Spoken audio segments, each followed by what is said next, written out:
In today's video, I'm going to show you how to make a quick and easy quilt using just one layer cake plus some optional yardage if you'd like to add 1 or 2 borders, which we'll be doing in this tutorial. Now this is a fun and fast quilt pattern that's perfect for beginners or anyone looking for a satisfying finish without a big time commitment. So let's get started. Now the layer cake I have chosen is one that I've had in my stash for a while now, so I thought this was the perfect project. And by the way, you don't have to use a layer cake for this project. You could cut your own 10-inch squares and you'll need 42 of them. I'll link a tutorial on how to cut your own layer cake squares in the description field for this video.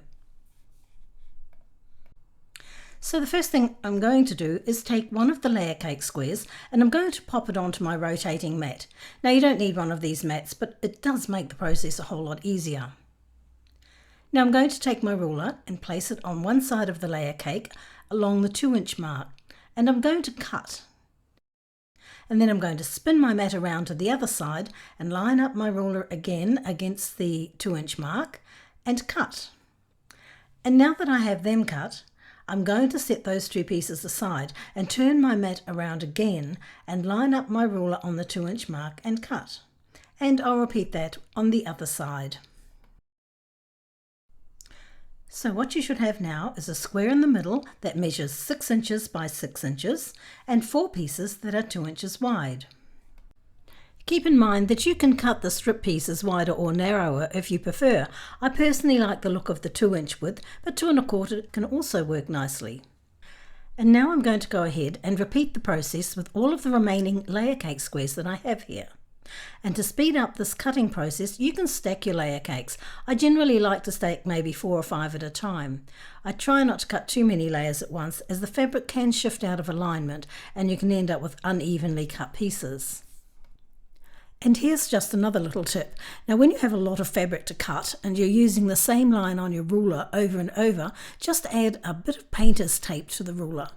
You can see here that I've placed the tape just slightly to the left of the 2-inch mark. I don't place it right on the 2-inch mark, as then it's difficult to see the line on the ruler, but just slightly to the left is enough. If you're like me, you're always looking for helpful tips and fresh ideas to help you with your quilting, and that's exactly why I love National Quilters Circle, the sponsor of today's video. Now, National Quilters Circle is your go-to online resource for new quilting instruction ideas and information. Now, it offers a full library of quilting videos and more, and new content is added every month. And the videos are taught by talented and friendly experts providing tips and tricks to help you improve your quilting skills. Now you'll find everything from applique and paper piecing to free motion quilting, creative ways to use up scraps and step-by-step guides for making beautiful quilt blocks, plus so much more. Now, I've been working on a quilt for my granddaughter using vintage doilies that were made by my mother and mother-in-law, both of whom have passed. So when I came across this video by Alice and Ella, I decided to take a look and see if I could pick up some ideas. I especially love the idea of using vintage embroidered handkerchiefs, something I hadn't thought of, but now wish I'd included. And one tip that stood out was how she cuts doilies in half. I avoided doing that, thinking they would unravel, so great tip there. So if you're ready to level up your creative skills, the first 1,000 of my subscribers to click the link in the video description will get a full year of premium membership to National Quilters Circle for only $1.49. And now let's get back to the tutorial. So I have all of my layer cakes cut now, and I have a pile of long pieces, short pieces and square pieces. Now the next part is pretty simple. I'm just going to take one of the square pieces and lay it out on my mat, and then I'm going to take 4 matching pieces of another colour and place them around the square like so. And now we're ready to sew it all together, so I'll start by taking the short pieces and sew them onto each side of the main square. And once they're sewn on, I'll give it a press and I'll show you the back so you can see that I press the seams to the outside. Now I'm going to take the long pieces and place one at the top here and one at the bottom, and I'll go ahead and sew these on with a 1/4 inch seam.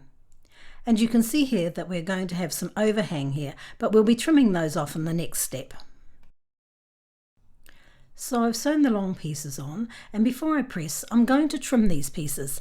So I'll just turn it over and just make sure everything is lined up, and then I'll go ahead and trim them off. And now I'll go and give it a press. And so that is our block complete, and I'll just show you the back again so you can see that I press the seams to the outside. Now I'm going to go ahead and do that with all of the remaining pieces, so I'll take each square and surround it with another colour and repeat that until I have all of the blocks complete. Now, as you can see here, I have all of my blocks completed and I ended up with 42 in total. And now it's time to head over to the design floor and start laying these out. This part always seems to take the longest, as we constantly spot fabrics that clash or identical prints placed too close together, so there's a lot of rearranging goes on. We actually took a break for lunch at this point and came back with fresh eyes, and of course ended up moving things around all over again. But eventually we got there, and now it's time to sew these blocks into rows. But what I'm going to do first is just make sure these blocks are in the right orientation so I don't have to worry about nesting seams. So what I'm going to do is turn each block so that the long strips alternate. In other words, your blocks will be placed like this.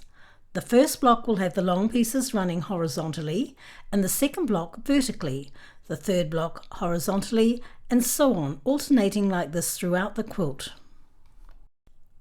So let's sew the blocks together now, and I'll start with the bottom row, and I generally like to sew things together in pairs. So I'll start with the first two blocks and sew them together with a 1/4 inch seam, and the next two blocks, and so on. And once they're all sewn together, I'll go ahead and sew them into a row.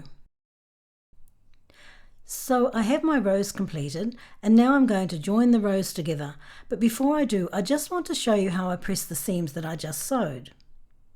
So on the bottom row, I press them all in the same direction, and in the next row, I press them in the opposite direction, and I continued like that all the way up the quilt. Now when it comes to sewing these rows together, the seams will nest together nicely, which will help you to line up everything perfectly on your quilt. Okay, so the quilt top is finished, and I'm going to add some borders to make it a little bigger, and I'll have the measurements on the Alanda Craft blog if you want to add your own. Now for the first border, I went with this yellow which matches the fabric in the quilt itself, and I cut the strips at 2.5 inches wide. And for the second border, I had a bolt of fabric from the same range, and I cut that at 4 inches. Now in hindsight, I think the yellow border might have worked better as the outer border. The reddish pink feels a little bit dominant. That said, I'm really happy with how the quilt turned out overall. It came together so quickly and easily, and definitely a project you can finish over a weekend.